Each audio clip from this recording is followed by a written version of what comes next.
Hey everybody, welcome to my channel. My name is Iris, and in my videos I talk about self-love, relationships, and expanding our consciousness. So in today's video, I'm going to be talking about the sensitive person, the intuitive person, the empathic person who has not done or not been able to have really good boundaries. I've been talking about boundaries all of February. But the person who has not always had the ability to have good, strong boundaries in their relationships because they are very sensitive and very attuned to how the other person is feeling. So what happens once we get into that part in our relationship where we realize we are not getting what we need from the relationship, we're not feeling nurtured, we're not what we are giving out is not being reciprocated in kind. We feel taken advantage of, and it causes us to become really unhappy and really dissatisfied in the relationship, and it causes a real big shift in the energy, and also it brings to the surface this bubbling resentment that we have because we continue to give and not get back in return. So what happens is that when you start to give a little bit of pushback and say, no, I don't want to do that, or that doesn't feel comfortable, I would prefer to do this, or no, I think I'm going to stay home instead, or whatever the situation may be, as soon as you start to offer resistance, quite often what happens is people could be told that they're being selfish. And for a highly intuitive person and an empath who is still learning the skills of boundaries and protecting their energy, and I'll leave some videos right up here so you can watch that as well. But for that person who hasn't learned how to protect their energy and cultivated their own level of awareness within themselves, being told that you're selfish really gets to the a deep place within their soul, within their being, and they are overwhelmed with this guilt of, well, am I being selfish? Maybe I am being selfish. Maybe what I'm asking for is unreasonable. Maybe I shouldn't be doing this. Maybe I should be acquiescing to what that person is asking of me. And it is that guilt and that inner conflict, that battle back and forth between knowing ultimately what you want to do and how you want to feel, and the battle between honoring yourself, putting yourself first, and to continue to give the other person what they're asking for. And it becomes a real conflict, and it raises a lot of guilt. And the guilt comes from a place of being attached codependently in that relationship, number one.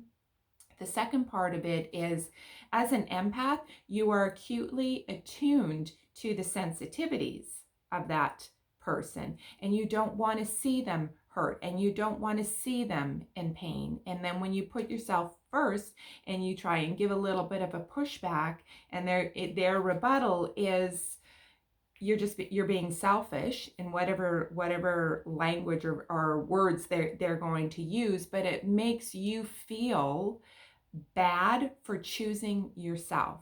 So when that happens,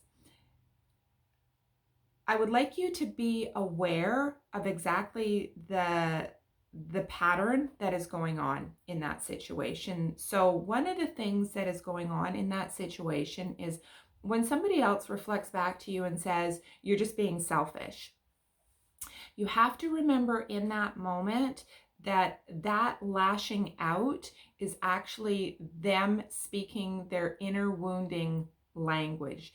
They're feeling hurt. They're feeling insecure. It's bringing up their level of how they feel that they are unlovable, how they feel insecure, how they feel not good enough or somehow feeling rejected. And I think that that's probably the biggest piece right there, is that they are encapsulating you giving a little bit of pushback as you rejecting them.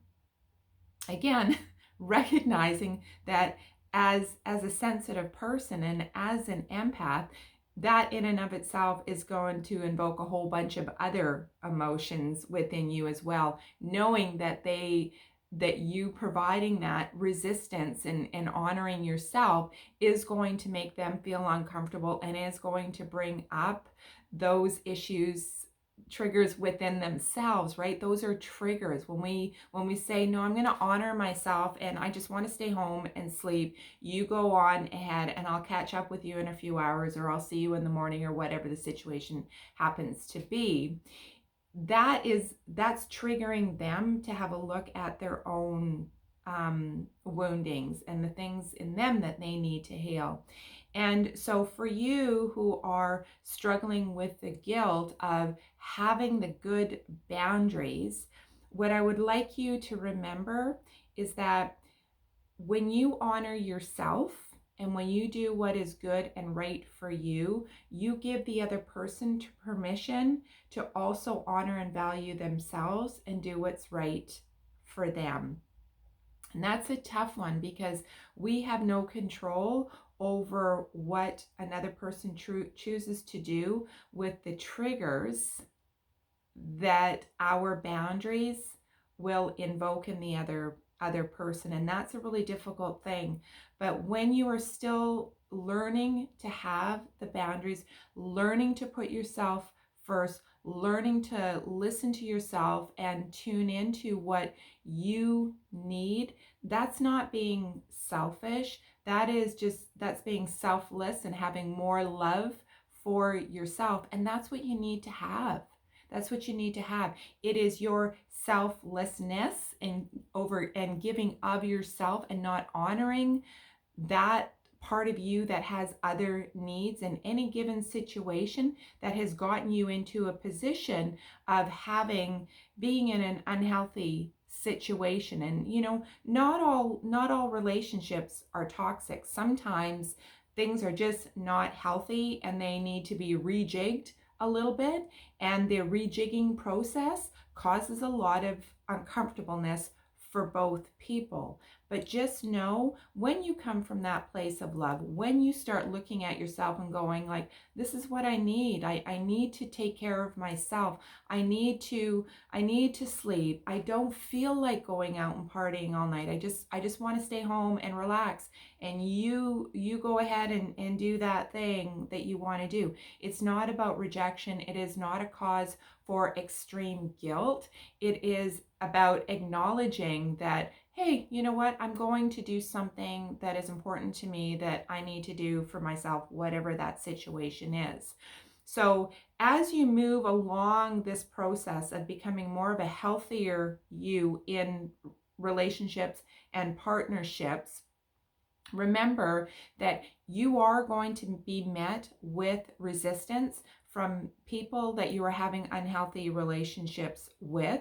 And it's the energy shift and energy change that is causing that uncomfortableness. And the final parting words that I want to say for you is that you need to learn to be uncomfortable, or to become comfortable with being uncomfortable.